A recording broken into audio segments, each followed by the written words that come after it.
நேர்களுக்கு வணக்கம். ஏஆர்சி சர்வதேச கருத்தரிப்பு மையத்தில் கருமுட்டைகள் குறைவாக இருக்கிறவங்களுக்கும் உயிரணுக்கள் குறைவாக இருக்கிறவங்களுக்கும் மாற்று சிகிச்சையாக இப்போ நம்ம கருமுட்டைகள் குறைவாக இருக்கவங்களுக்கு நம்ம ஸ்டெம் செல்ஸ் இல்லை பிஆர்பி க்ரோத் ஃபேக்டர்ஸ் இது செலுத்தக்கூடிய ஒரு ட்ரீட்மெண்ட் கொடுத்துட்ருக்குறோம். உயிரணுக்கள் குறைவாக இருக்கிறவங்களுக்கு குறைவு இல்லைன்னா உயிரணுக்களே இல்லாமல் இருக்கவங்களுக்கு நம்ம stem cell transfer and platelet rich plasma transfer பண்ணிட்டு வந்துட்டுருக்குறோம்.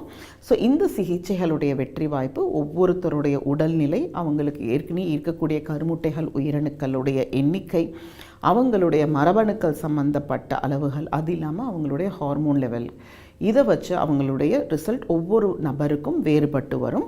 கண்டிப்பாக இந்த மாதிரி மாற்று சிகிச்சைகள் மூலமாக அவங்க கருமுட்டை தானமாகவும் உயிரணுக்கள் தானமாகவும் பெற்று குழந்தை பேறு பெறத பதிலாக அவங்களுடைய குழந்தைகளையே பெற்றெடுக்கிறதுக்கு உண்டான வாய்ப்பு ஏற்படுது.